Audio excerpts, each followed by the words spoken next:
We are live. Hello, everyone. This is the Ninja DC joining for another podcast. This time, slightly late, but, well, Mother's Day, and schedules don't always add up. But we're still going to get 2 episodes in this month, so don't worry about it.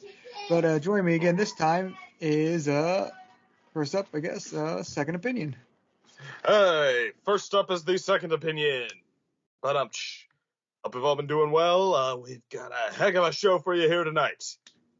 Or we've got a catch-up episode. One of the two. They can be mutually exclusive. Here. Then I guess Carlos. Hey, this is Gunmetal Gator here, just telling you all to chill, relax, enjoy my dulcet tones as we go into the swamp and talk about an amazing bog-filled adventure. All right, and then I guess hello myself. It's like I said, this is going to be a little shorter this podcast this time, and well, just a guys' night it seems. It's guys. Oh yeah, it's guys' night. Oh yeah. Mm-hmm. It's guys' night. Oh yeah. Oh yeah. It's the guys. It's the guys. Everyone just cheer for the guys. Yeah. But I guess who wants to go first? What have you been up to? I guess I'll go first if second is kindly. That's fine. All right. So, yeah, in terms of the anime hemisphere, like from the children's anime front, from like all those franchises we used to watch as kids, Digimon got up to finally episode 25 after amount of delays because of Toei's hacking and such. And we finally got to our first Ultimate Digimon, actually. Mm-hmm. And guess which Digimon villain was the one to be the impetus for it? I'll give you a hint. It's a classic villain from Digimon. Machine-Dromon. Who only I remember. Is it the devil? Is it the devil Digimon? Devimon. No. Yeah, he's classically the first one. Then since Ultra is something that's like, wait, something goes better than our usual trump card. That was the first time they did that. I'm gonna Myotismon. Exactamente. Okay, so he's playing the same role he played before. No, not progression-wise. No, not like as a plot-based villain. No, more of like a monster of the week villain. And they decided to give him a hot human form. Oh, that's the one. That's who I was talking about. The little bat vampire. I don't know why I said. You said Devimon. You said Devimon. But that's why I meant the devil-looking one. That's why. There's a difference. Devimon is the first. Because I just googled his image, like that's exactly what I was thinking of. I just said I can't remember the names as well to love the Digimon. Yeah, like if you remember Myotismon, he was one of the most impactful villains in the first season, and then turned out to be the big bad of the second season. If you recall. Yeah, and they had to unlock Ultra Digimon for him, which I think ended up kind of being the Digimon equivalent of Super Saiyan 3, didn't it? Like, they can only do it for a half second, and then one big attack, and they're already out of energy. No, they didn't go Ultra. No. That's a whole other can of worms that the anime has not touched, except for Savers, aka Data Squad, when it came to Burst Mode, in which that could be considered like Ultra level beyond Mega, which is supposed to be the last big touchstone for like any Digimon evolution level, you know? Ultras, but for Myotismon, I was just talking about how Ultra seems to be so short for how long it lasts. Like they in the plot point about how it burns so much energy or whatnot. No. Like I think you might be misremembering it because I recall exactly what happened with Myotismon's dailies, which for season 1. He was the impetus for like Kari, Tai's little sister, and Gatomon to become Ultimate, aka I remember Gatomon that. become Angelomon. Yeah, but I also just remember like Agumon coming up for the showdown to bail out Kari and Gatomon and going into Metal Greymon and launching his Metal Greymon attack, which Myotismon tanks and Agumon turns back instantly. Because Ultra is just so much power. No. I think the term is not Ultra, it's Ultimate for like Ultimate, English yeah. dub. Yeah, English You dub. know what I mean.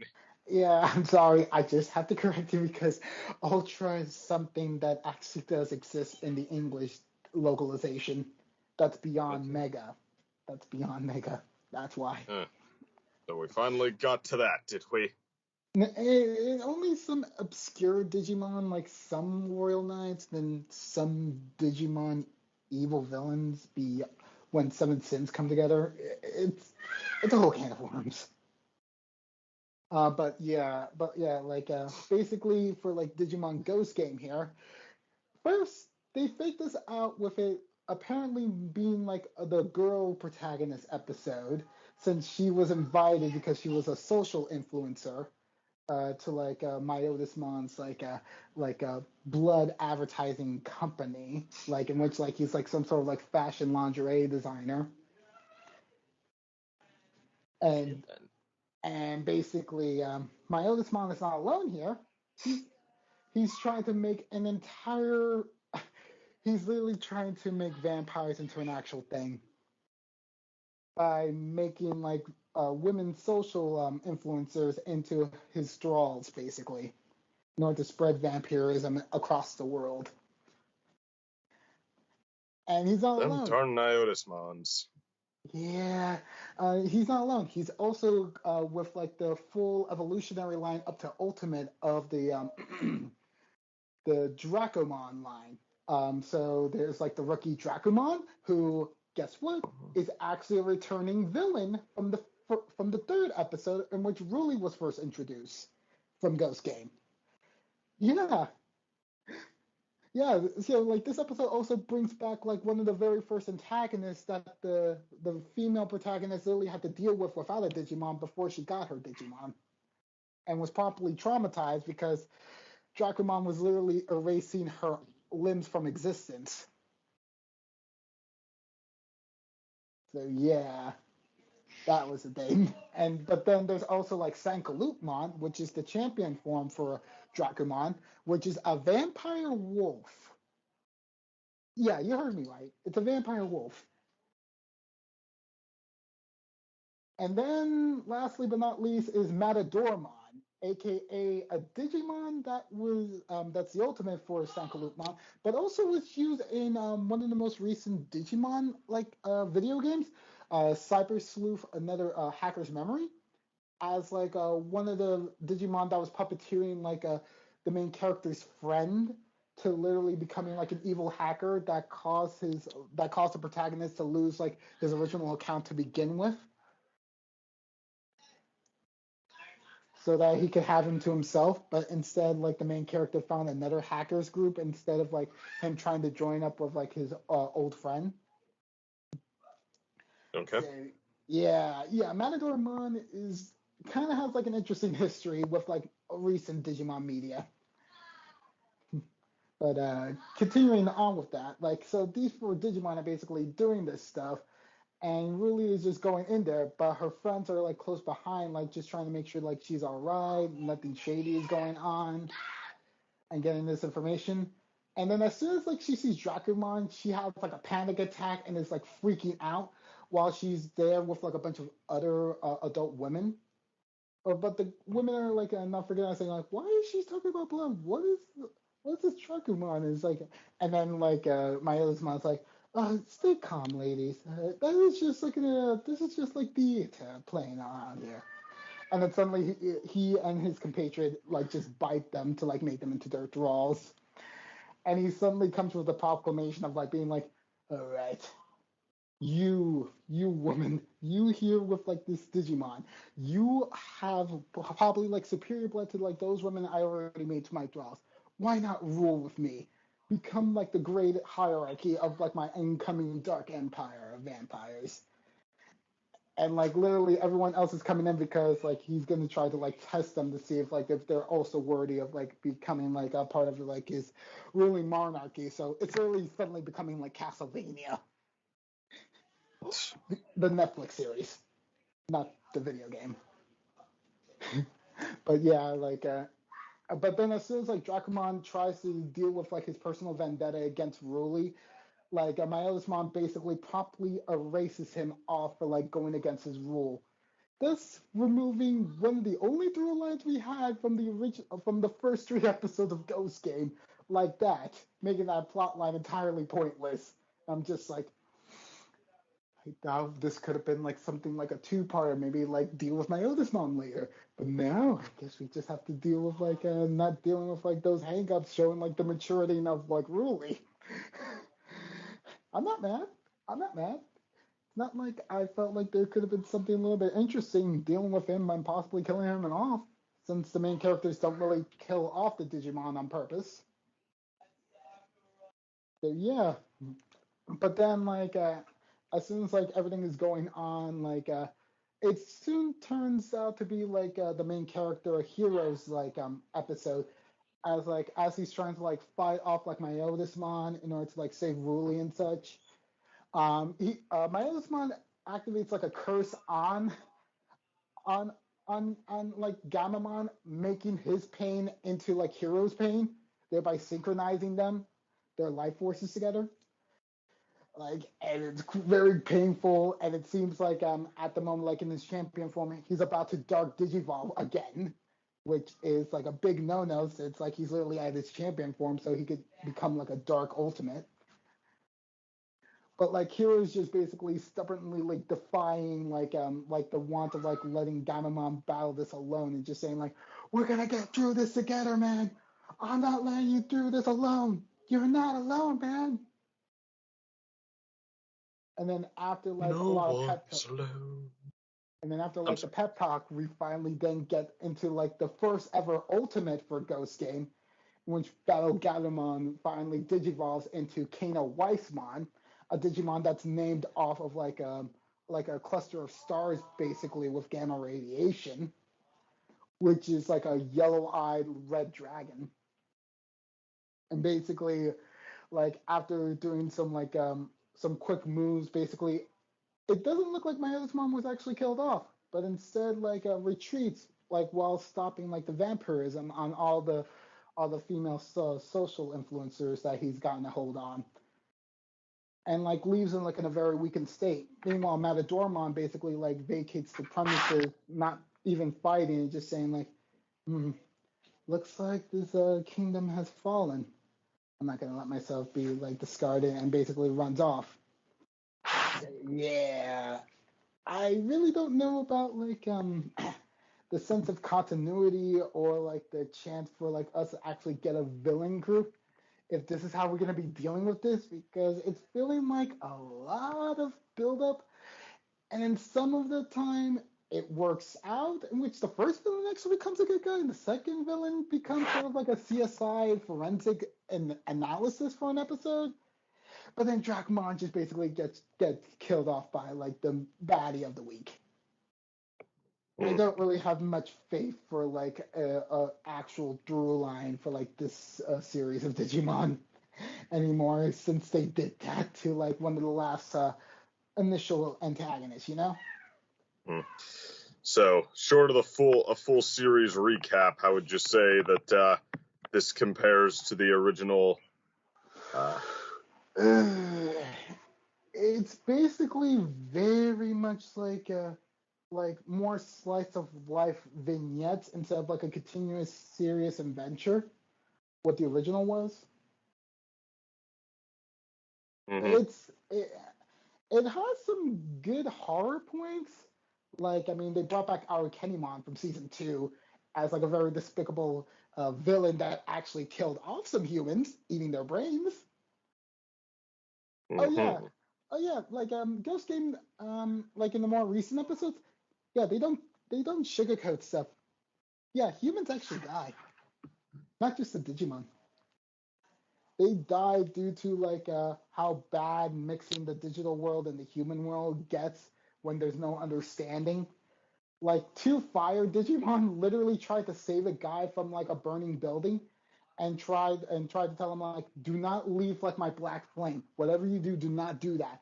But as soon as he saw like the silhouettes of like their forms, and he actually tries to like run away from them, he immediately gets incinerated right in front of his family, like turned into ash, and we're left with that as like the stinger for an opening. Yeah, this show's about Pokemon now. He turned into Ash.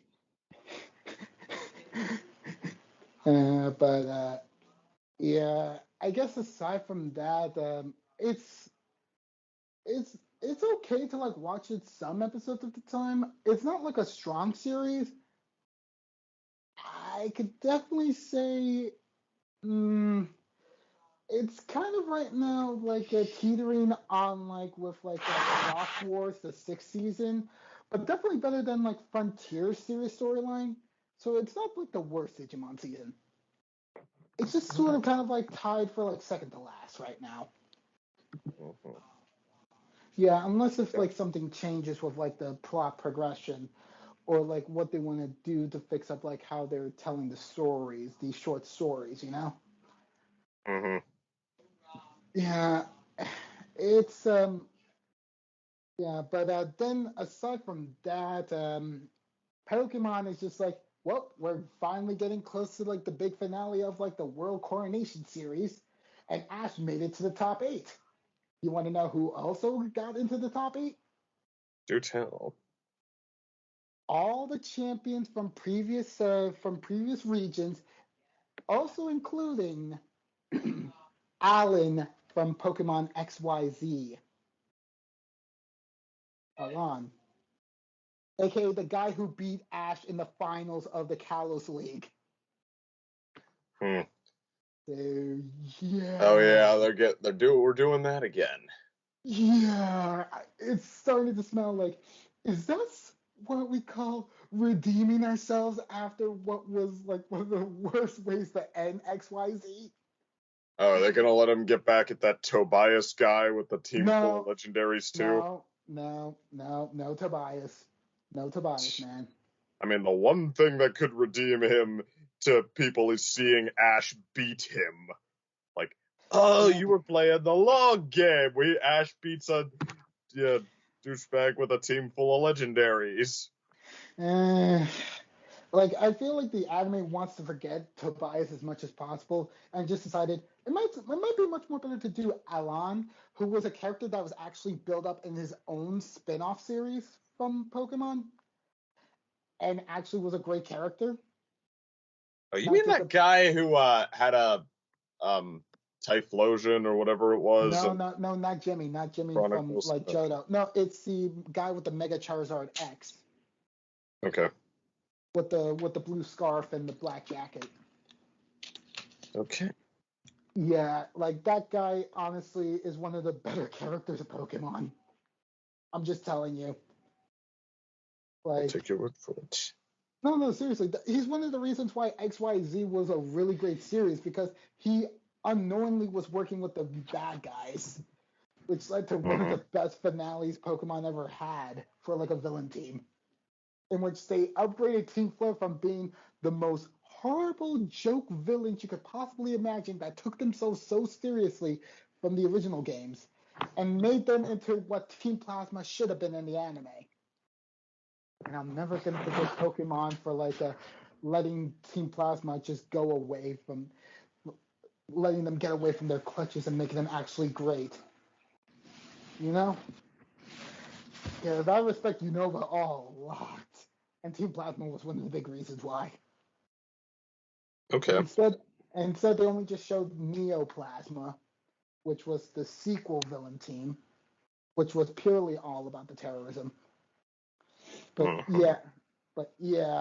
like aside from that, we also have Iris, who is a returning companion from Black and White, acting as the Unovan champion. So yeah, that's also another friend up there, like in the ranks.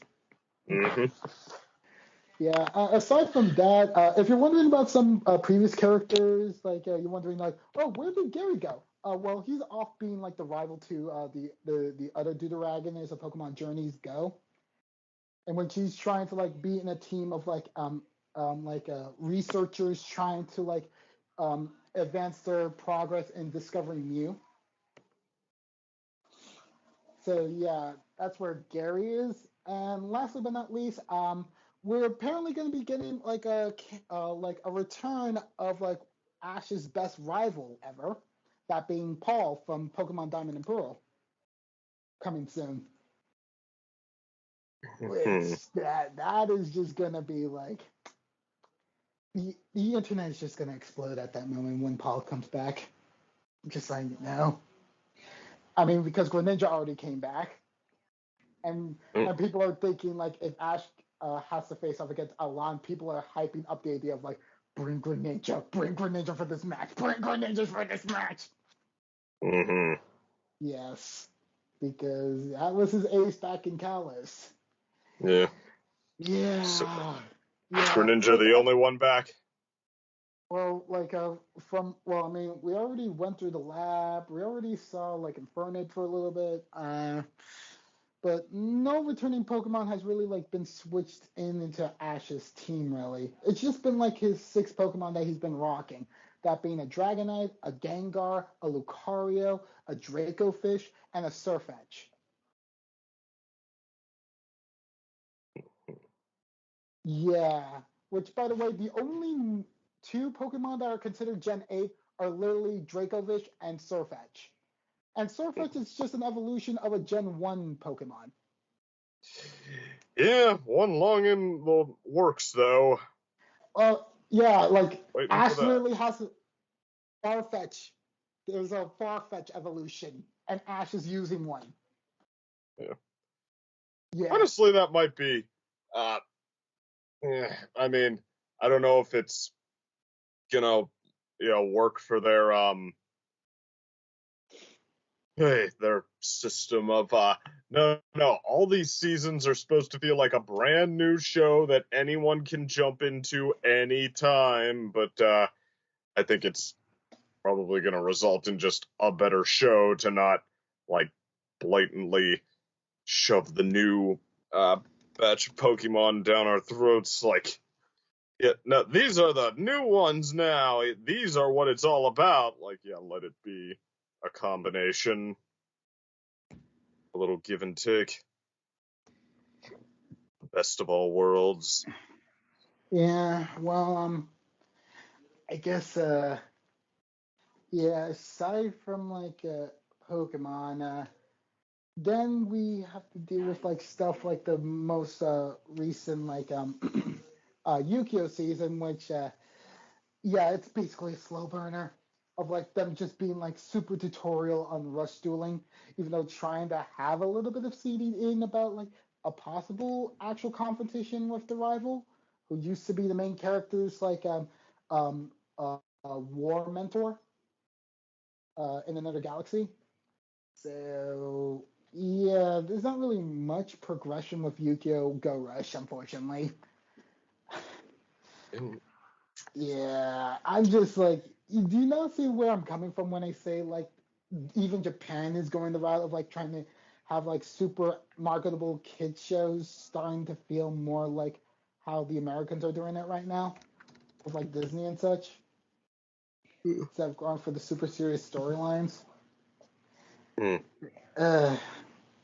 Yeah, it's kind of unfortunate. And then when it comes to me watching the current spring animes, I'm currently following 2 super heavily right now. One of which being the Shonen Jump mega hit, that being Spy Family. Mm-hmm. If you heard about it, second. Not really. Imagine a great story about the world's greatest spy in a fictional version of Germany back in in the Cold War era, basically being tasked to create a fake family in order to infiltrate. Oh, Spy X Family. Yes. Yes. Mm-hmm. Yeah, I haven't watched anime yet, but I've read several of the chapters already for this manga. It is an interesting, unique series. Mm-hmm. Yeah. So wholesome. It's very wholesome with the extreme characters, such a great found family union, and interesting progression for how they're gonna progress their story as well compared to a lot of shonens because it's like a gag manga actually. But it's it's very much a lot of stuff like that there. But then there's also a romance series that I really got into that's called Love After World Domination. Oh, yeah, I It's remember hearing about that. Yeah, because yeah, that one got delayed because I thought it was released a while, but just released recently. yeah, it's an awesome series about hey, what would happen if the Red Ranger hung out with an enemy commander from Power Rangers? Mm.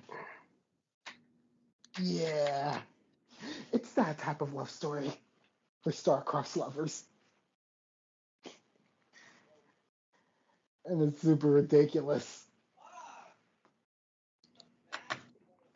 It's really great. It's a really great romance series in which we already get some actual emotional highs as of episode 4. So I say don't sleep on it. It's really good.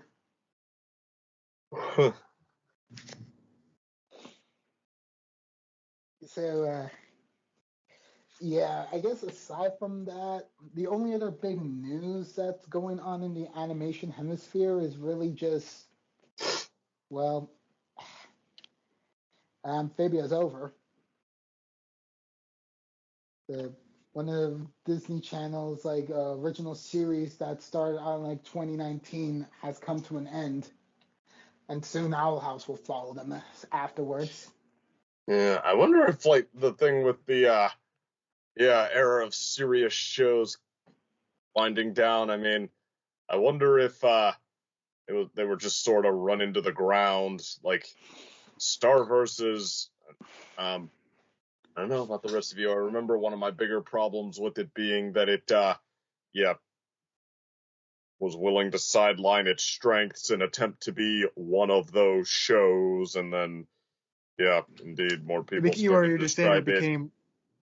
Or you're just saying essentially it became less episodic and more linear story, like a big overarching story.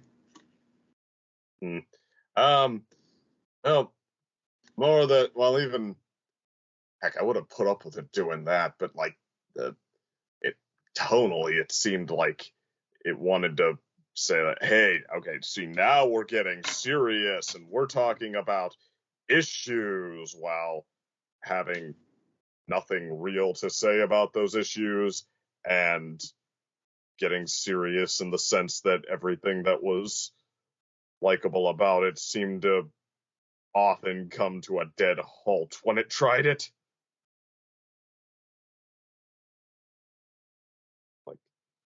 I don't know, people started to describe it as one of those shows, and then, around the time of it and subsequent efforts, I think we started to get the phrase one of those shows and know what people were talking about when they said it. I mean, it might be I haven't been following it close enough to see, but have it be more than just a hunch, but it really is a case of just all things even that we look back and remember as, wow, was there ever a day when that wasn't awesome? Like they all eventually are out there welcome and come to an end. Like I tried to do a personal project once, just like the just the best, because I think I'd know what I'd say the best anime intros were, and then one day I had the ambition, well, what about American animated intros? And then looked up a list, started with the 80s. Let's hear those hard rockin' intros. By the time I was done, I was I had I think a deeper understanding of why rock and roll died. They all sounded the same. I mean, Ooh. It's like, okay, picture whatever your favorite 80s intro is, whatever, hardcore guitar riff, whatever, pumped up vocals that just made you want to see this so bad. Now picture if it was absolutely ruined for you because nothing about it, suddenly it seemed like everything about it rather sounded like they swiped it from something else utterly soullessly. That, yeah. Every single one of it, every single bit about it no longer meant, hey, all these things you're excited for in this show. It meant, yeah, hey, the other stuff drones like, da-na-na-na, so we've got to go, da-na-na-na, and then the da-da-bump. Like, I won't say I didn't find any standouts there, but yeah, like, you spam too much of the same thing, it almost stops mattering whether it's good on some level. Unless you're a discerning critic like I try to be, but let's face it, people don't even like the thought of those very much. I gotcha. I mean, like, I really did miss that. I really did miss, like, on the really good story-based reboots that a lot of Cartoon Network shows were having, like, in the 2000s, and then Thundercats 2011. Like, I Oh, that really show did is enjoy those so. shows. That show was so criminally cut short. I know. Mhm. I It's won't say like, it was the greatest thing ever, but like it was like setting up something for potential, and mm-hmm. it just didn't ever get a chance. It just is. I hear you. I hear. If you want to know, there was at least one highlight in my recent watching series that actually surprised me with its quality. I actually went and watched both Sonic movies at last. Mhm. Oh, you just finally got around. Yes, I yes. mean, no, because yeah, no, the Uh, one is. I understand two being hard to see because it's still in theaters, but yeah. I thought you already seen one. I didn't see one. I watched both of them back to back. So immediate continuity. Yeah, saw one, still have to get around to two. I was day off today. I was thinking I'd want to go to the movies. Day liver was a little tired, and then yeah, about 2 hours into the day, I realized I was too. So I gotcha.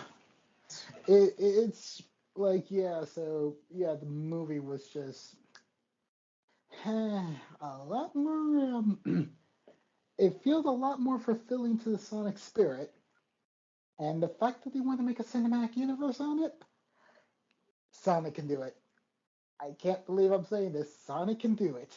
And if you're gonna do a shit. cinematic multiverse with this, oh boy, hope this means they're bringing to justice all the characters, including actually giving Silver something good to do.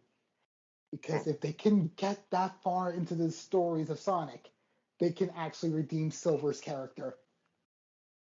Mm. Because he was supposed to be the third big Hedgehog protagonist. But I thanks still to Sonic 06.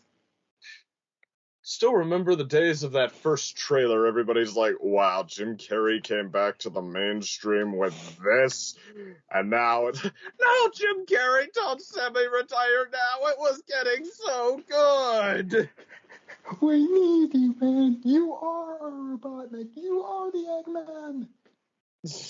Well, I think it's just because like context sort of made because like the original Sonic's look was just awful. Like it was one of the worst pieces of animation I've ever seen for a professional project. Yes. And then like the thing with Eggman is like yeah, like Jim Carrey was Eggman that, but like he wasn't really Eggman until like the very end, which is sort of hidden from the trailers From and the all that. first movie, yeah. Yeah. Like he did fully probably embrace like the Eggman thing, but it wasn't later. So you could see how people were sort of upset about that because like, oh, he's just going in and being Jim Carrey without really trying to be Eggman. Where part two, like because of the way part one ended, he is fully the Eggman character. Um, so I think I do understand somewhat like people being worried about Jim Carrey, bit that. Yeah. Yeah, the war, I mean, and that's on top of that. Heck, even now it's really true. There haven't been very many good video game movies. And this, I mean, what was trying to be the third one, fourth one? Like, so the fact that yeah, it not only quelled the fears, but pulled it off in, I guess, most fans' eyes. That's a small little miracle right there.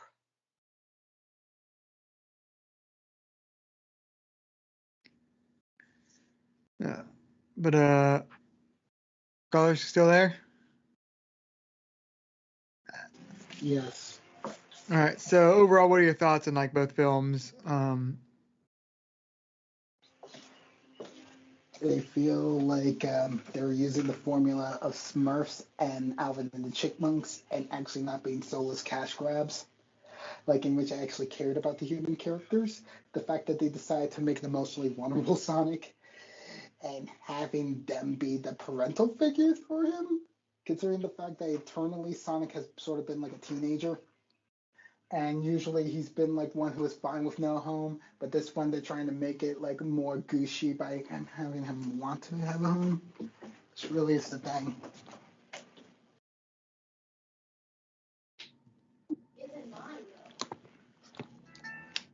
Also, I think it's funny, like going from Sonic and Sonic 2.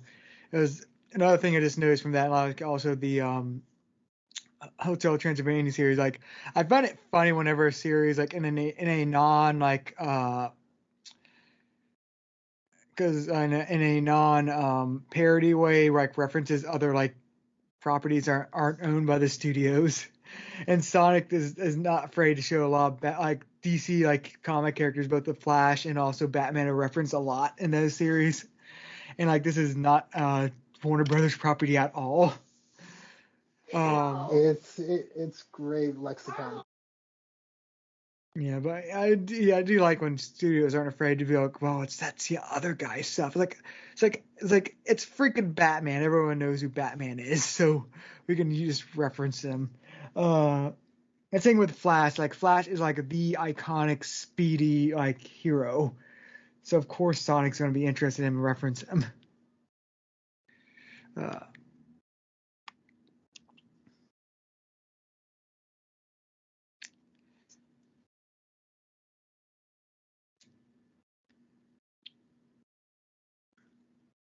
All right, but Okay, so I guess it's my turn.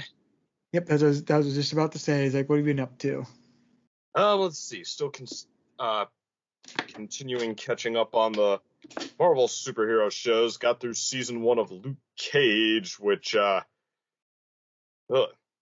good stuff. And yeah, I guess like people for the same reasons. Well, actually, I think I already said this. That yeah, Luke Cage. It was kind of like Luke Cage walked so Black Panther could run, but just on any terms, it ended up being pretty darn good. I will say the departure of who they were faking you out with, trying to be trying to make you think that Cottonmouth was the main villain. I don't know. I don't like. So far, I'm not sure anyone actually topped him.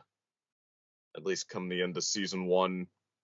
Like, yeah, his who they played as the one like directly swapping in for him. She was well, actually, let me put it this way. Cottonmouth, he had a really good combination of cockiness, of swagger, but also yeah, making you think he meant business, that he yeah, had his feet firmly in reality, and he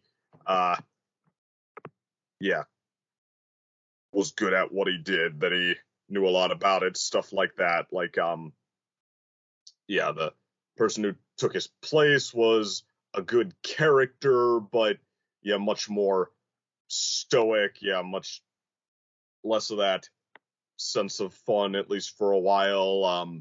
The guy they brought in as the guy on top of him, who was the big final boss. He was much more of a scenery chewing villain, and yeah, and they had Shades, who was basically a talking pair of sunglasses. He's cool, he's smooth, he always knows what to do. Like, yeah, all of them, like, they're all good on their own terms, but yeah, the fact that he set that tone just like that, and then the replacing him with all of these characters who distinctly come without at least a part of what he did. It's almost, yeah, I don't know, almost played as more like scattered somehow. But yeah, that aside, though, I had a pretty good time with Luke Cage and looking forward to season 2. But we did try to start going in order of when the stuff was actually put out. So we're watching Punisher season 1 now. We've seen the first episode and a half of that.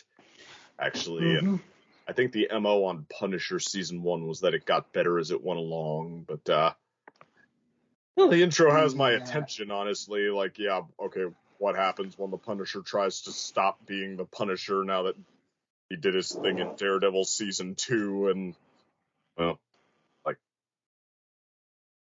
I don't know, I guess what this has over past Punisher adaptations is that it is able to see him a little more in depth than just, well, gee, the Punisher lore is a little bit much. Well, I guess we don't have any choice. Let's be a little bit much. But this seems like it's a little more concerned with actually making you feel for the guy. Yeah, Frank Castle. Like, yeah, it's definitely like, oh, let's make a Punisher actually a character. Yeah. That's kind of like the thing that they wanted to continue off from season 2. Yeah. Like, okay, what happens when he decides, okay, I did my thing, got my payback, let's step away. Like, well, he just has this pain and this anger inside that, like, he really doesn't have anything he can do with. He spends all day working a construction job. But I don't know. Maybe I'm just easily entertained, but yeah, I could watch him and that wall acting off each other with that sledgehammer for an episode. I think just the okay, how to convey that he has a lot pent up that he doesn't know what to do with, and just the acting in him smashing a wall with a sledgehammer. Somehow that is more entertaining than it has any right to be. But okay.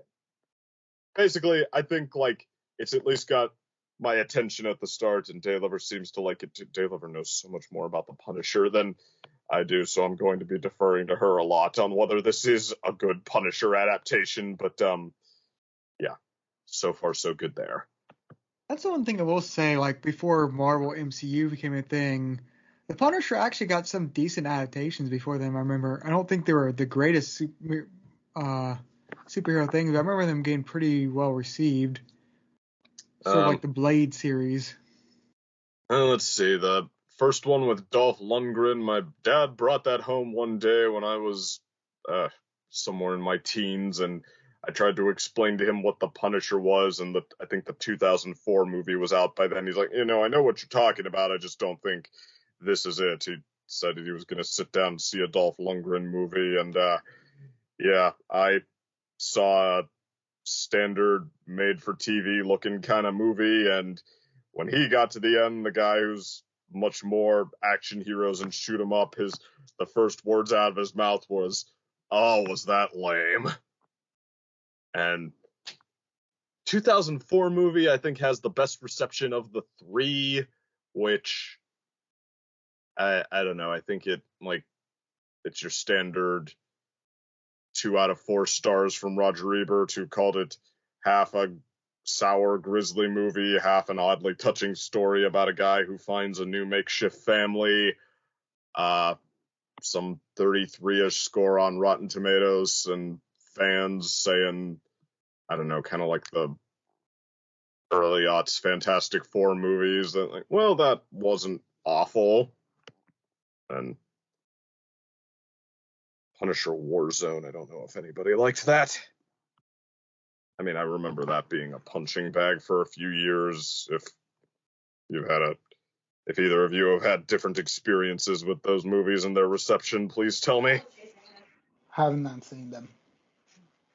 I've seen one of them. I remember being okay. I'm just saying, like, overall, I remember them being relatively successful, like, for early Marvel things that weren't the MCU.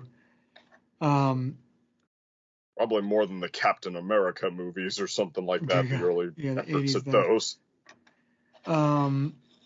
But yeah, so what else you been up to? Well, let's see. Also, Moon Knight. That series, I think I mentioned before on being into Hawkeye, but we moved on to Moon Knight, which was a pretty cool change of pace, I gotta say. I mean, I don't know if it's, oh, this is the best of the shows. This is so awesome. But I mean, it was pretty good. Oscar Isaac doing so much acting off himself. I mean, even early on, I was saying, wow, this has to be an actor's dream job, to an actor who likes to flex what he can do. But, hey, went from, something different, enticing sort of a mystery to fun little action romp to, surprisingly very weird and more touching than you'd think something like that would have the potential to be. And then to, I gotta know where this is going next. So, props to Moon Knight. And, let's see, I guess the smaller scale stuff. Oh, I finally tuned into that, if you guys know I Hate Everything in his search for the worst videos.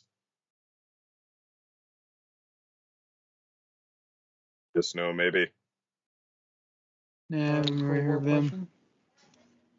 YouTube channel called I Hate Everything, and I mean, I don't know, I guess pure beatdown reviews are fading from the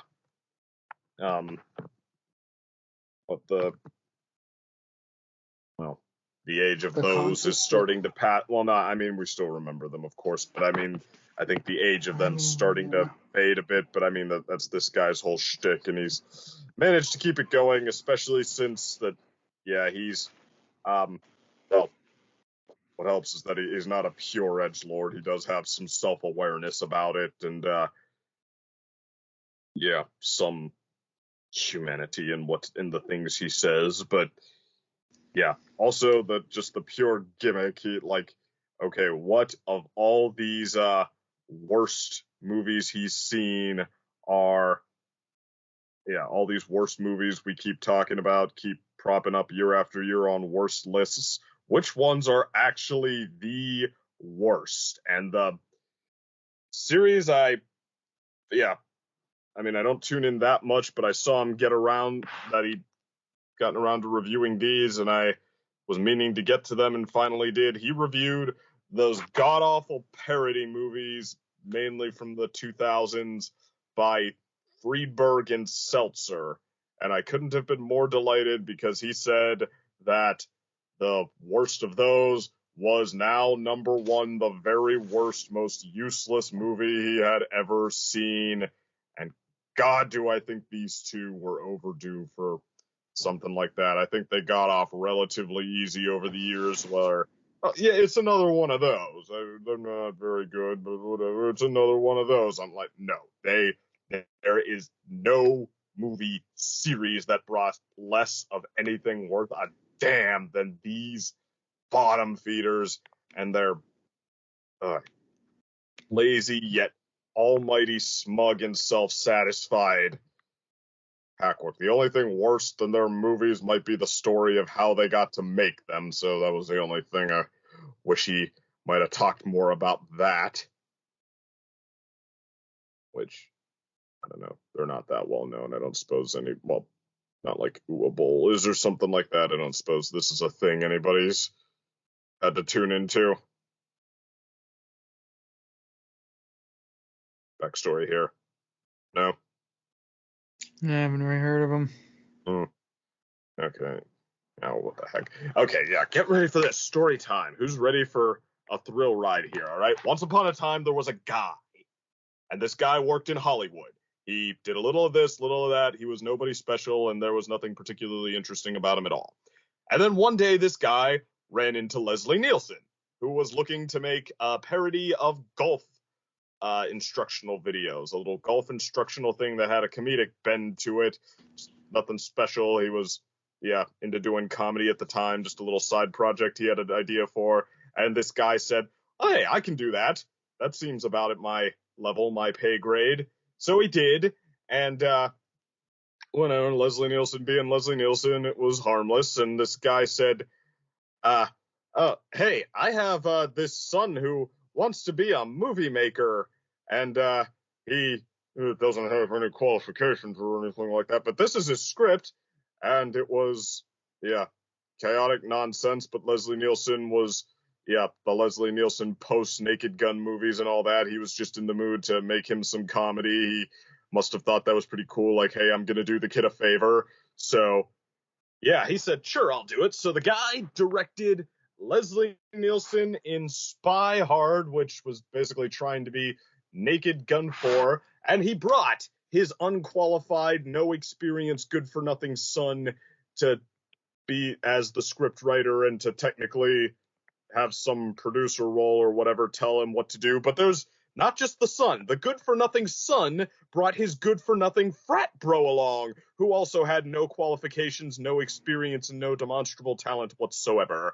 And, they directed Spy Hard, which is on the low end of parody movies, gotta say. But, again, Leslie Nielsen being Leslie Nielsen, gotta like that. They got Weird Al to do the title song, which is actually a pretty funny idea, and it was good. It had the guys competent, untalented, but competent guymanship running the show, so whatever. It was probably harmless. So, okay, that ends, and Leslie Nielsen goes on his way, and the guy goes back to being a guy. The good-for-nothing son, however, and the good-for-nothing frat bro go all over Hollywood saying, hey, we're professional filmmakers with a filmmaking credit. You should hire us for stuff.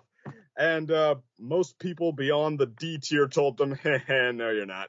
But then eventually, after a few years of that, they ran into Marlon Wayans, who said, well, actually, as a matter of fact, I had this really stupid sounding idea, but I'm damn sure it's going to be funny, for a little something called Scary Movie. You guys think you could write that? Well, what are they going to say? No? Heck yeah, we can. And they wrote a draft of Scary Movie. And it was terrible. And Marlon Wayans looked at it and said, wow, that's terrible. And brought in 4 people to rewrite and direct Scary Movie, which was the very crude, but I think we all remember that as at least being occasionally funny.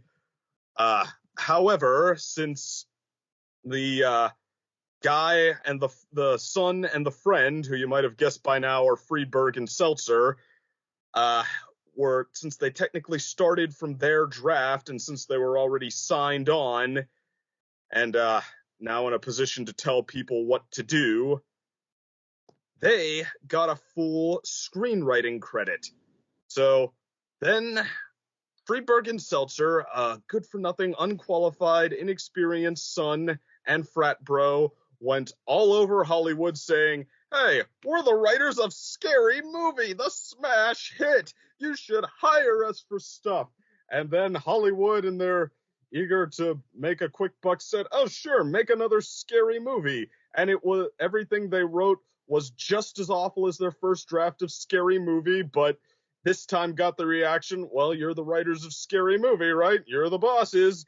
And, and also the funny thing, they did not make every early 2000s, mid-2000s, 2010s parody movie. Like, they didn't make superhero movie, they didn't make dance flick, they didn't make not another teen movie. They made only the very, very worst of all of those parody movies.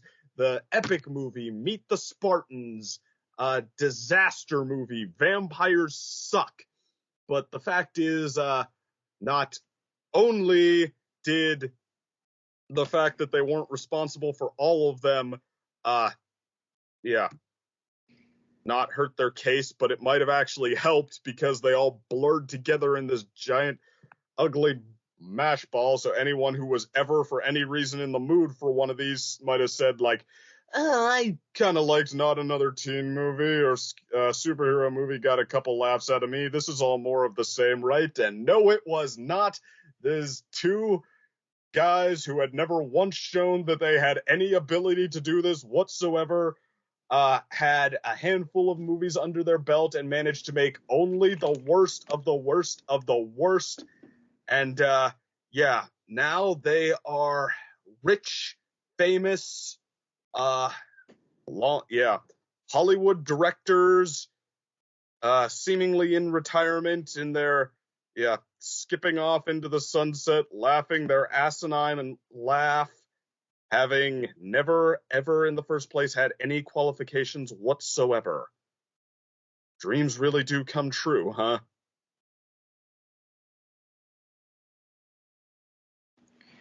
Yeah, but that was a fever dream period. I remember in the 2000s, all those parody movies.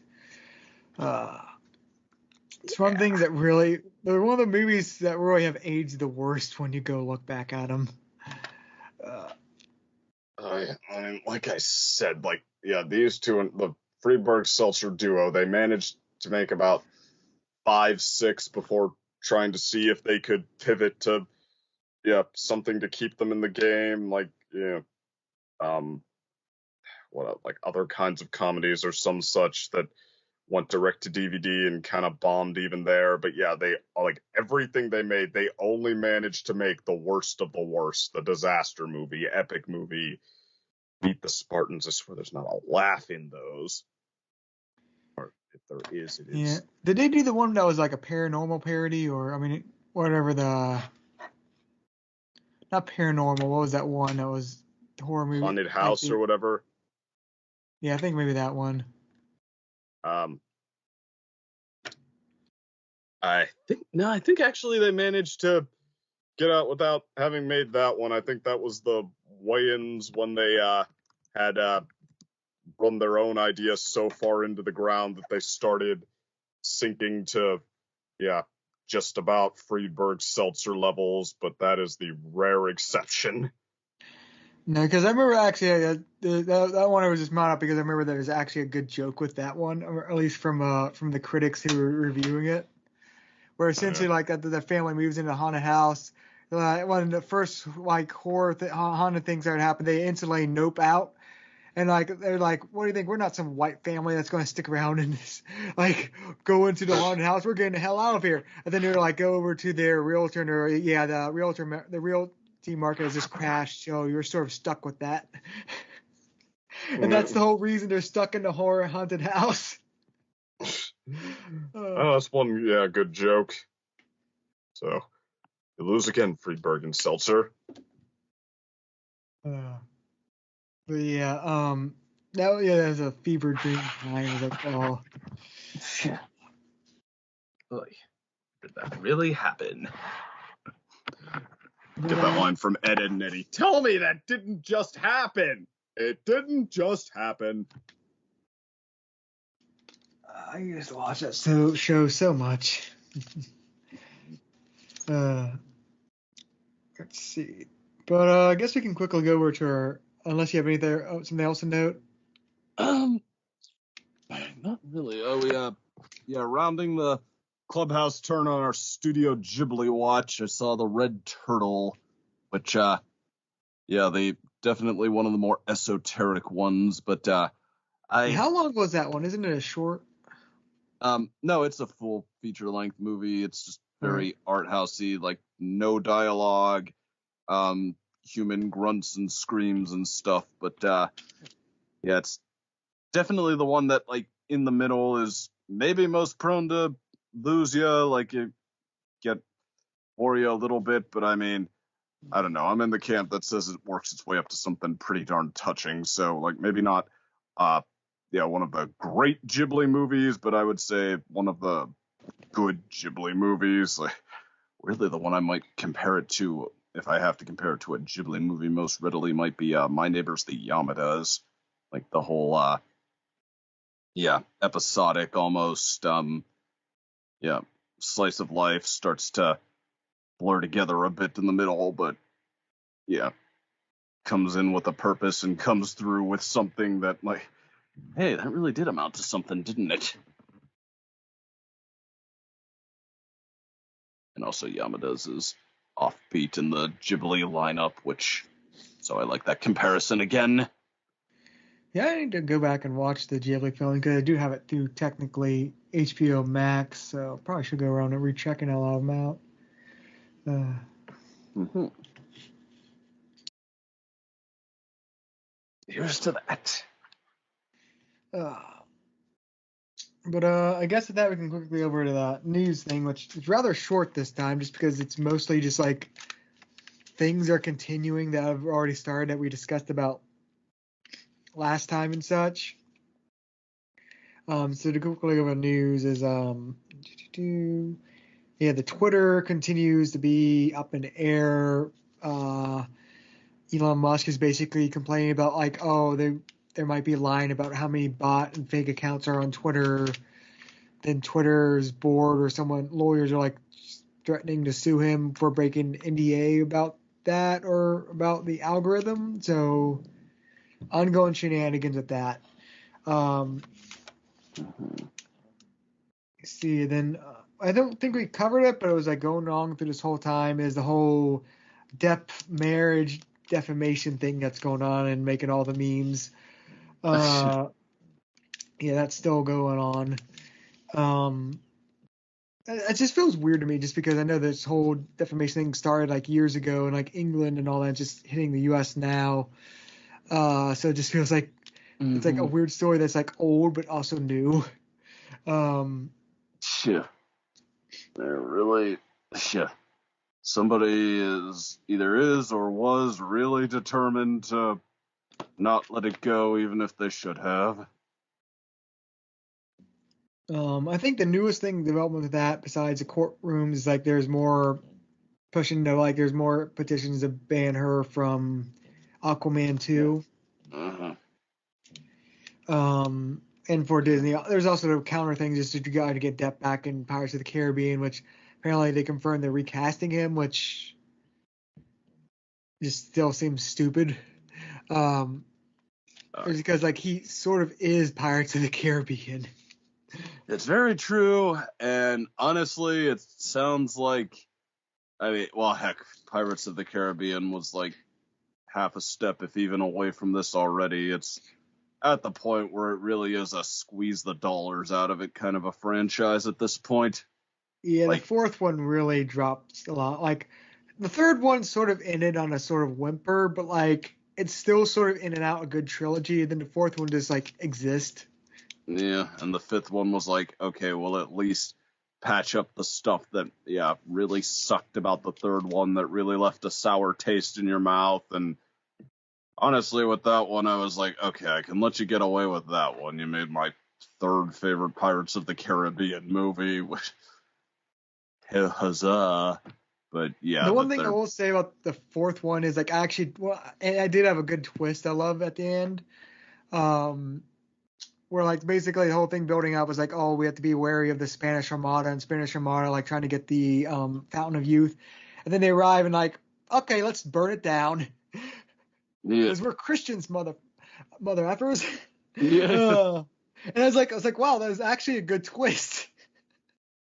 There was that was I was like, that was a legit like it's like makes sense. It's continues all. It was like, yeah, this is a good twist.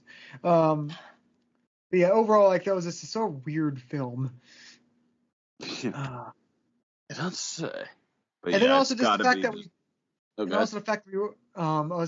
fact that it didn't really spin off into anything else until just recently. Like there's not another one, so it was like, let's continue this series, and it was like, it's just been put on hold for a while. So yeah.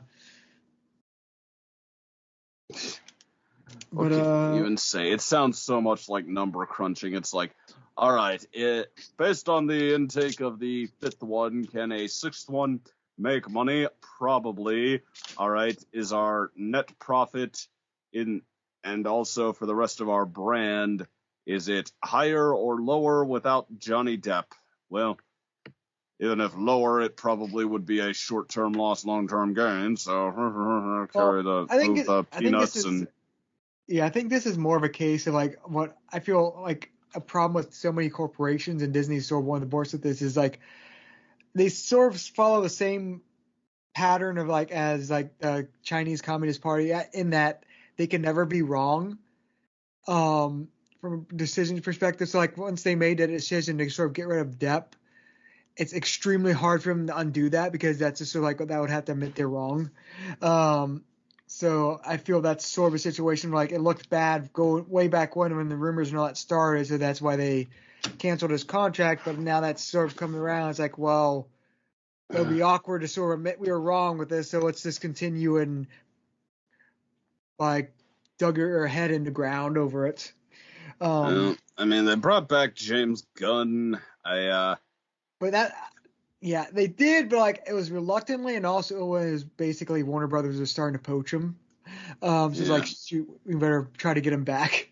Well, I mean, like Warner Brothers succeeding does not necessarily mean Disney not succeeding. I think part of the thing here is that, like James Gunn, it was an instance of like, okay, the question is he a toxic person? Which he certainly was at the time, but like after they fired him, he said all the right things, and he continued on with just kind of not being a toxic person. And then when Disney realized that the public was going to react to him like he wasn't a toxic person, they brought him back. Johnny Depp, the question is whether he's a scumbag. And I mean, I think what Disney might realize that the rest of the world is real eager not to realize is that Amber Heard being a scumbag, whether she is or isn't, doesn't necessarily affect whether Johnny Depp is not one. Like his history of being drugged and drunk out of his mind on sets and getting tougher to work with and even freaking out other people besides Amber Heard. It's pretty well documented.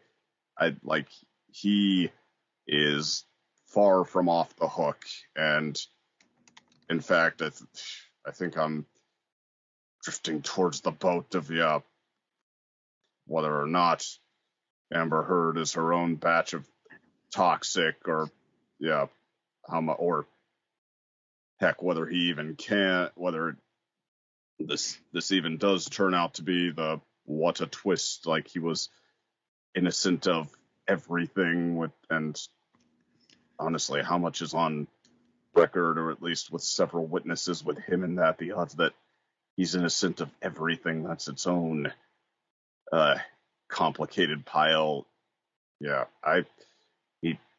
Even from the outside looking in, he kind of sounds like someone I want to be done with too. Yeah, gets it together. The thing is, like, it seems like they abuse things and all that, like that was the sort of stuff that got him fired from Disney. It seems those are being proven wrong. Like, is he still like a likable person you would want to be married to? I think that's sort of not much in debate. It's just sort of like if Heard is much worse offender in that. But yeah, the way I like to describe Depp is I feel he was too influenced by his time with Hunter S. Thompson. And like you can sort of see how they sort of picked up this sort of like druggy personality, sort of like very eccentric person. You can see like how he might have modeled like a lot of his took inspiration. Quote, the doctor that looked him over romanticizes the drug culture, which kind of just even his public persona, that sounds like him. Yeah, and that's why I feel like it sort of ruined. But as I said, I feel he's like weird and all that. But again, I feel like not necessarily, like the defamation parts were true. That seems to be like not true, like abuse stuff. But like, again, is he still likable in person to be married? Probably not. But it seems like Heard is more the worst one, and it sort of is unfair that this marriage breakdown sort of screwed over Depp's career, but Heard's is still going on. Are either of their careers going on? It sounds like every article I've seen coming out has said, we can safely assume that both their careers are over at this point. Like I said, she's still in Aquaman 2, which is what the people are trying to get her out of. But yeah, moving on to like other news, it's sort of like continuation, like Disney stock has continued to hit sort of a pre-pandemic low. And it's not just because of the whole the whole DeSantis thing with Florida. It's more of just them underperforming like pretty much every streaming service in terms of subscription numbers and all that. They didn't hit their expectation, but they still had like 7 million new subscribers, the new market. So they weren't as terrible as people expected, but still not like meeting their like goal. So their stock has hovered around, like got down to about $100 a share, which is like pretty low, like pre-pandemic low. So yeah, not really good there. The one good news for Disney is that one of their coasters have been on basically development hell for ages, or more just Disney's time, is the Open Up Memorial Day.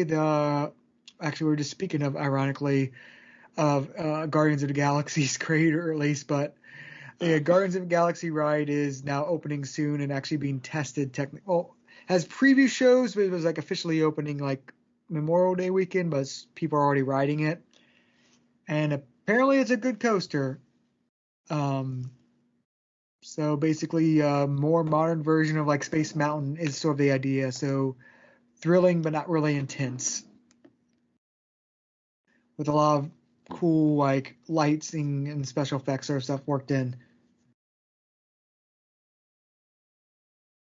So yeah, that's interesting.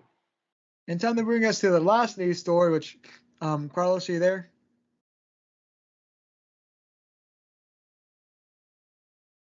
Yeah.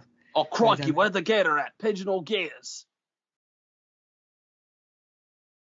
Because the last news story was going to be like sort of the topic head, which is like we finally have a trailer for the My Little Pony Netflix series special, which will be bringing in the actual regular Gen 5 show. Give me 1 second.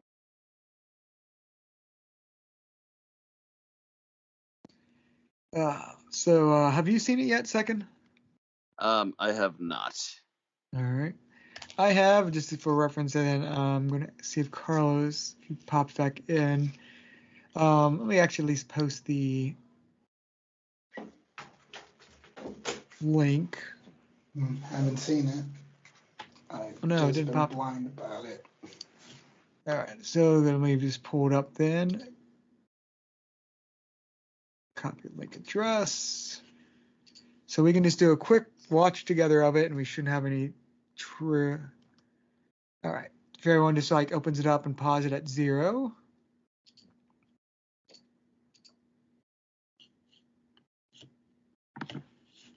Shouldn't have any like ad because it is their like official advertisement page for Netflix. Let's see if that's true. Ow, my ears. Ow. You're right. Yeah, the volume is a lot louder for that than on you didn't really notice it because I guess we're all being more quiet, but my volume thing went up a little on my headphones. The computer volume set for Bluetooth. So yeah, on full volume, like with this like loud kids thing, is like, my ears. Oh. So yeah, but all right. Do you have the link up, Second? Yes. All right, Carlos.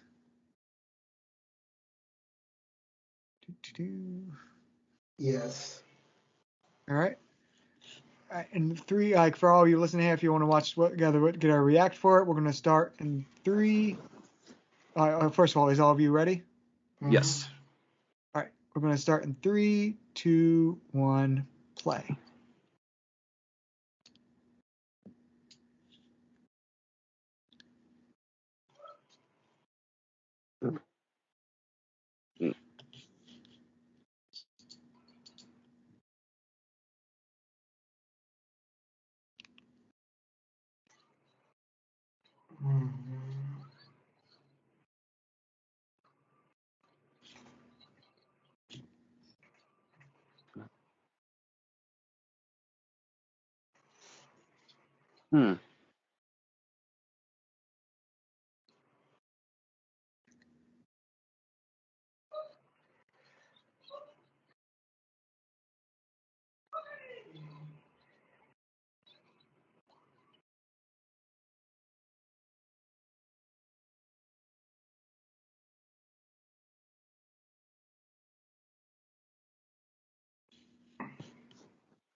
Mm-hmm.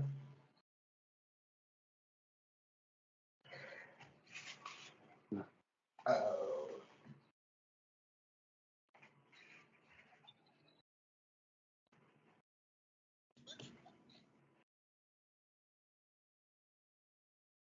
Hmm.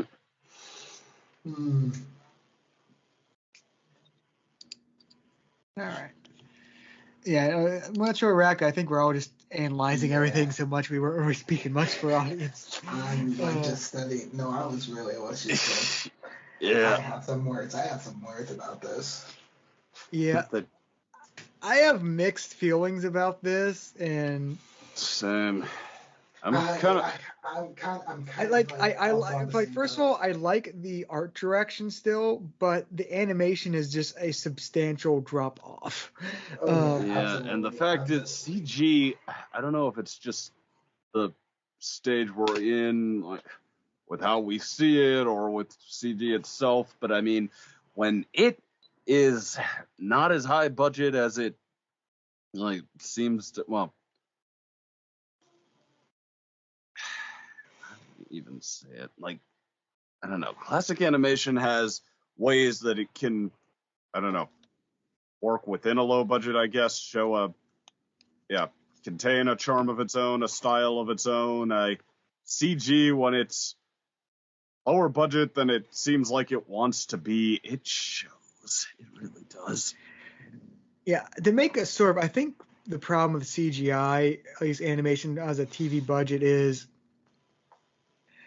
it's sort of like how I could say why a lot of like early video cameras, like for like video camera recording versus like actual film recording, how early video recording looked just terrible. Often like you can like, oh yeah, film like a film photograph or something like that even looks better.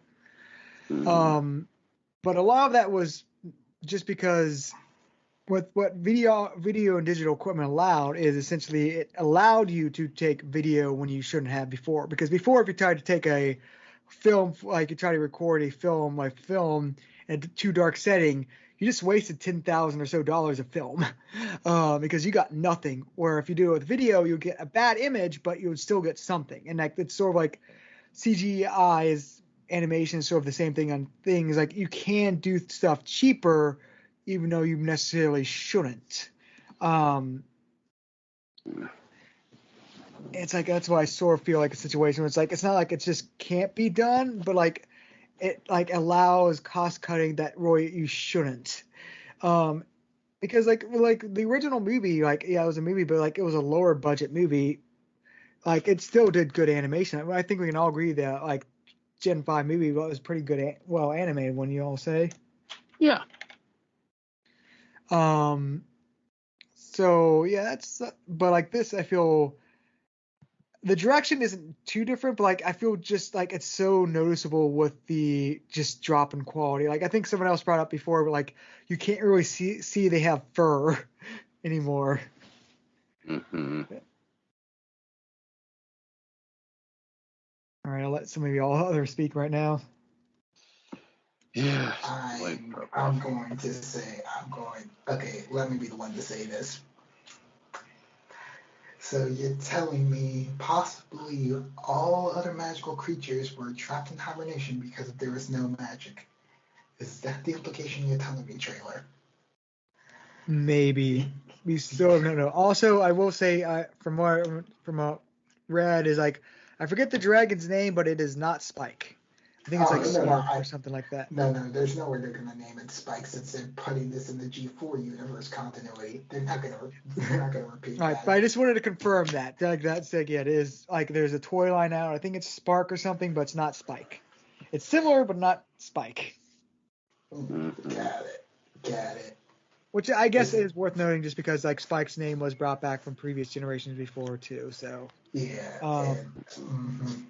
Also, quick question: this is a guy or a girl? Yeah, I think I think at least the toy line or something mentioned guy, but it's one of those things like I don't think it's necessarily confirmed yet. I'm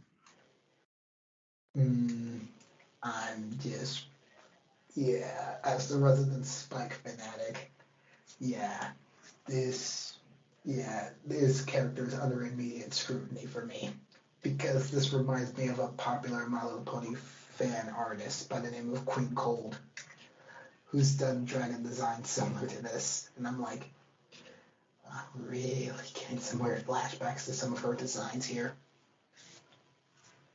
Mm-hmm. I just hope the actual character is probably like an interesting departure from Spike's archetype here. That's just all I'm saying. Yeah, I don't know. I feel like there's a couple of things. I feel like we didn't need the magic is disappearing plot right after we got it back. Like the trouble adjusting to it one, that seems valid, but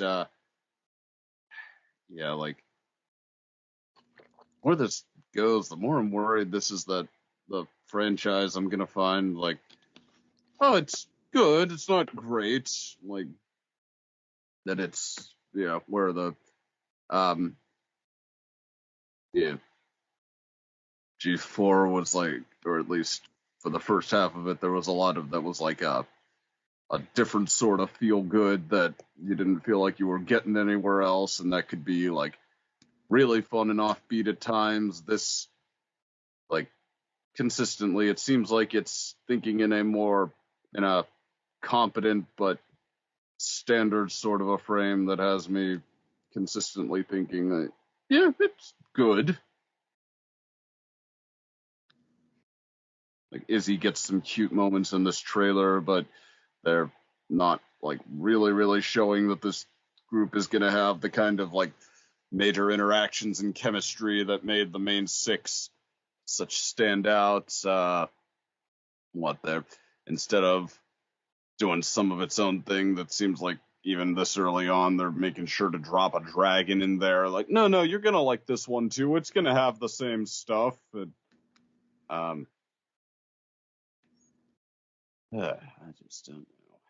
Yeah, sort of like one of my bigger issues with this, besides animation, is, I mean, this is one that's like sort of hard to pinpoint, but also one that could be misdirected so far. But the tone of this like special, at least from the trailer, seems different and like aiming at a much younger audience. Like I described like the Gen 4, like the Gen 5 movie, like it was aiming at a slightly younger audience, but still in a similar age range. It seemed it was targeting as Gen 4, just like a notch lower. This seems like very noticeably like aiming at younger kids, at least from this trailer.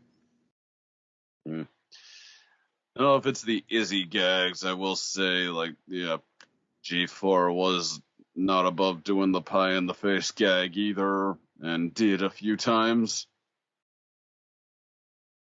That was part of Pinky's thing. Like, oh, she's so sweet. She can, get punched, spit in her face, and still smile at you sincerely, just as long as you don't turn her down, make her feel rejected. It just felt like all in all, like sort of like a change is bad moral, like that's clearly what it's supposed to be evoking here, and like stubborn ponies who want to keep the old ways. Mm-hmm. Like here with the displays, and I'm just like, okay. Are we going to see a bit more dimension here, or are we just going to keep it at this level? Because it feels like you guys are going to keep it at this level from the trailer. Yeah, How much you want to show off, like, how great magic can be.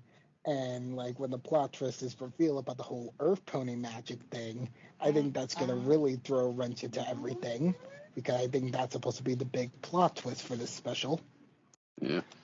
I mean, maybe I'm refusing to see what's right in front of me, but I mean, I've heard seems like it's aiming for a younger demographic concern so many times that all the way back from the Equestria Girls, the first Equestria Girls movie one, I think that, yeah.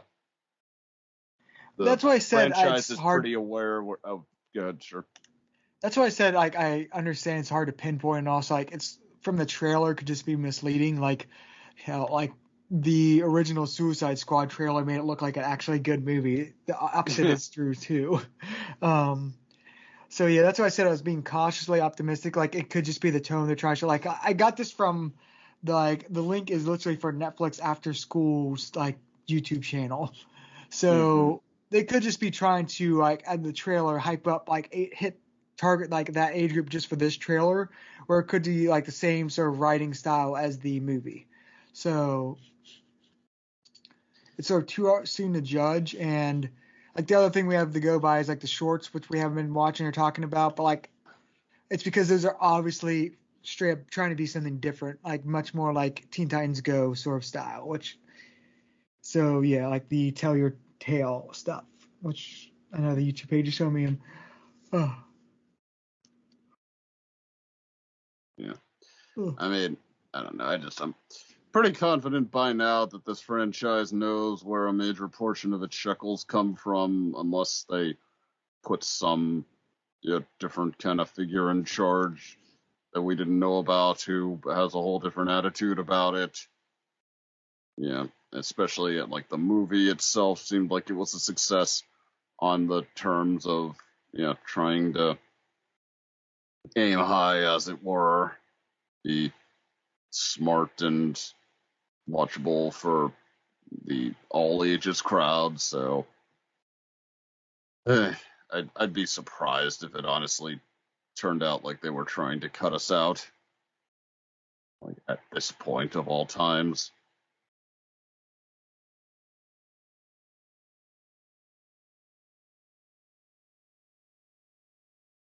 But yeah, in fact, I'm almost more concerned that it's going to be like too marketing driven. It's going to be like, oh yeah, let's make sure we have the check boxes that appeal to everyone.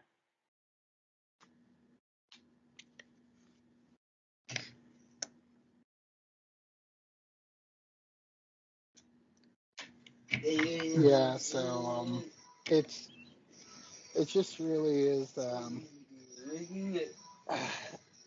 like I'm not really feeling hype really. It's just yeah, I haven't even bothered watching like the G5 shorts yet, so I'm just like just gonna keep my template clear until until the special comes out, and then give out my thoughts then. Fair enough. Yeah, I really am just like, if it goes down the similar path like as like the children's anime and also Western animation has gone through, I'm just gonna be like, enough is enough about the watered down stuff.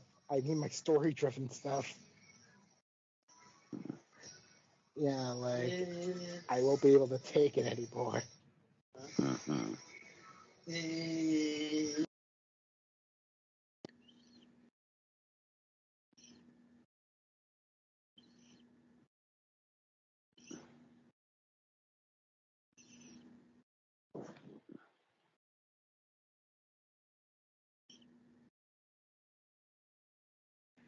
right. But yeah, that was just sort of the main news thing I just wanted to bring up is like, yeah, the trailer finally dropped and just sort of give perspective. Like I said, I was just off on the side just browsing like the Tell Your Tale Flash thing. It's like it's weird because I've seen this some clips of it and like the story elements are very much what not I'm interested because it's very Teen Titans Go, but I actually sort of do like the art direction and animation style more. So like it's very simple like Flash animation sort of like stuff like very Teen Titans Go, but I like that direction more than like low budget CGI.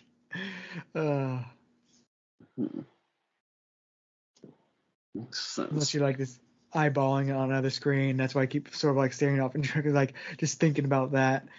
And it's like I feel like I will like the story more in this because again, it's very like the Tell Your Tale is very much Teen Titans Go. Like I don't mean to shit on it too much, but it's just sort of like it is what it is sort of thing. He's going for those quick short things. So like I don't really hate Teen Titans Go that much as some people do. Like, do I wish there was a million clones of it? Absolutely. But like, is it necessarily like a worst thing ever? Not really, I would say. And right now, it's just sort of like that little gnat right now. For all the negative it's brought into the franchise, it's been very profitable for DC, and it's also kind of been a very big step for like funding for like other shows, including like the continuations of Young Justice, and even helping set off some other franchises for like the DC series. You know,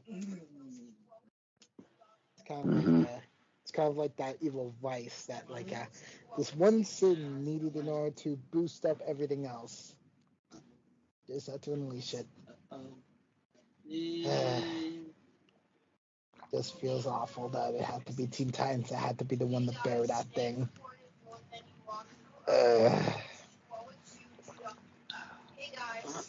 I'm just right now. Well, like I mean, like since we're talking about DC, did you saw like they just revealed like the final trailer for like that multiverses thing? Oh yeah, I actually posted it on Facebook, and my reaction is like, oh, it looks better than I thought. Oh, for me, I'm just like, well, that fighting game. Yeah, the fighting game, which actually has one of the best emotional callbacks to one of the best movies ever, and it's like, well, just have to hit me right there, Vin Diesel again. Yeah, it's just like, well, you definitely have someone wanting to play this game just because you decided to give this character an actual moment like that. Yeah, the one thing is like I feel like because you really can't judge it yet because it was just a trailer. It's basically a story and like art direction showing trailer, which I will say the art direction does look actually pretty good, where it can sort of fit everything from Game of Thrones to Steven Universe in sort of one setting. It feels like they got the good aesthetic balance. So like a lot of people talk about MASH. Yeah, there's just one problem. There's just one problem though. There's only one blight in this actual game that I feel like would be considered like a good 8 or 9 out of 10. It's the Game of Thrones character. It's the only one that I just don't care anything about. It's the one character in that entire roster that's like, you don't make sense at all in this roster. Everyone else makes sense because given the history of Cartoon Network. You don't. Well, because it's supposed to be all of Warner Brothers things, like which is why they have the Batman stuff and also like the Rock's character. I have to spoil it for a second if he wants to look it up. The Rock? No, wait, no, not the Rock. Vin Diesel. It's Vin Diesel. Sorry. Seriously, it's Vin Diesel. Yeah, but he's gonna hold that one against you. Yeah. But it's just that like Arya Stark just does not fit with like the initial roster here, like because everyone else is just like, wow, it's like looking in the past of like a Cartoon Network back in the 2000s, and then also the 2010s with like the new stars. Like seriously, I'm just like, I'm surprised at how happy I was about like the mashups that they did with like the Looney Tunes here. Except for Bugs Bunny. There's also like you don't recognize it necessarily, but like I would say there's the Lord of the Rings characters in there too, so it's not just Game of Thrones characters. No, well, I mean, not in like in the final trailer. They didn't show the Lord of the Rings characters there. Oh yeah, I remember there's like a leaked roster I was seeing on Twitter. That's what I was thinking of. Yeah. That's for like information. That's for information for later once they reveal more actual outside of the span of DC and stuff like that. Yeah, but like I guess that it does feel with more hope than I did before because it actually does seem like, because again it is just an animation, but it's an animation that seems to have a lot of what I call give a fuck. Like they really like there's a lot of like nods, like we mentioned like the thing with Superman, that character, and also like the Shaggy thing, like there's a lot of just references that really understand these characters and all that, so it's like I mean also meme appreciation, that's really what Shaggy's character has been boiled down to, and it's just amazing that a meme has become reality. Like seriously, somebody did say that they wanted to stop seeing Iron Giant portrayed as a fighter because that's so so against the original movie. I'm like, yeah, dude, you're seeing Shaggy fired up and ready to fight. All things are on the table. Yeah, all things are on the table. Plus, it gives Iron Giant an actual moment with Superman. Like, you can't make this stuff up. It's true. Yeah, you can't make this stuff up. Like, this is literally like living legends, like being together here, in which it feels even more wholesome. It feels more like a true to their stories than what Ready Player One did, which just felt like soulless automatons. Yeah, that's the one thing. Yeah, that disappointed me about Ready Player One is it really wasn't the characters, but just basically people like using them as avatars. Like, oh, that's What they mean to us, not the actual characters, not them actually. Yeah, but then there's also the thing with like seeing like Harley be teamed up with Taz, and I'm just like, oh my god, this makes way too much clever. sense. Yeah. Yeah, because her whole thing with like her pets being like two hyenas, I'm just like, okay, that's close enough. That's close enough. an interesting thing, at least from like the one interesting thing, at least from like what I've seen of from like the apparently leaked like roster is like Tom and Jerry aren't Tom and Jerry, two separate characters, but they're like one character. Yeah, it's the Duck Hunt Dog treatment with like two Yeah, enemies so like that is being an paired up interesting thing, together. like because you thought they would have just done both, but yeah, I'm honestly looking because isn't there? I know there's an alpha coming out soon. Like if it's, definitely check it out. I unfortunately won't be able to play that, but like it's a game that I'm actually interested in. Like it's a free to play fighter like this, like sort of like how Killer Instinct was back in 2013. Yeah, yeah. I just hope like we get a bit more fan favorite characters from the later 2000s from Cartoon Network. Hint, hint, Benjamin Tennyson. Like they gotta Yeah, that's the have one the thing. original version Well, of him. that's a good thing though with this is like even more than I feel like what's the word I'm looking for?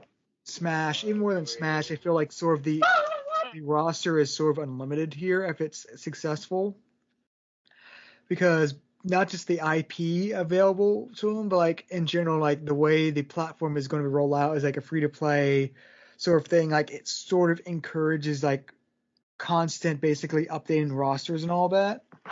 So I really feel like if it is a hit and successful, like it could have a lot of new characters added over time. Yeah. So yeah, good cheers. Good cheers all around. Seeing like two of the best cartoons actually being represented like faithfully in a fighting game with Steven and Finn and Jake and Garnet. Like seriously. That's major respects for like the guys that were leading the cartoon charge back in the 2010s.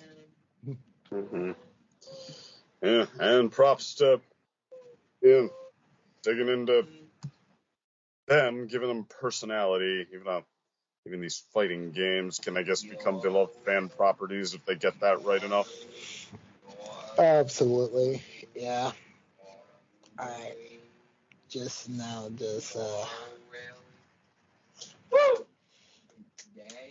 really just wondering. So I guess aside from that, the only other thing I saw recently was more about like what was the name of that of these it was the Elements of Justice. Like they released like a like chapter 2 part 5 now for like the Ding Jensen, and yeah, like they brought back Sonata. So related to another alumni of our group here. Doesn't really hear much. I really gotta catch up on that series. Yeah. Yeah, like I mean, just hearing like Cadet's voice in there again, it's just nostalgic, you know, to like Turnabout Storm. But you see, I mean that series and also in general, it's on a long to-do list to get the original Ace Attorney thing. That's like on my wish list for a while. Like I really gotta get around to playing that. Um, uh, but I guess before we head out, my things I've been up to, like not really much, just playing Elden Ring, trying to understand more of that chaos. And then an anime series I just finished, finally get around to is Don't Toy with Me, Miss Nagatoro. Oh God. Dub. There's a title for you. Yeah, you can. Guess a lot of it. No, like I actually don't think this is an example of like a light novel thing. Like it's a funny thing with anime is like whenever they have like a sentence long title, it's usually because it's from a light novel, and that's just what they do. Um, it's like a funny in joke. But yeah, like it's so just an interesting series. Like it gets better as time as like the teasing becomes less bullying and more like general friendship and more.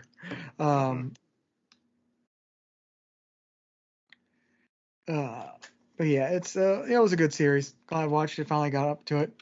And I already mentioned like the one before that I was watching was Odd Taxi, which another good series I got up into. But guess with that said, I guess we'll see y'all next time. Take care. Bye.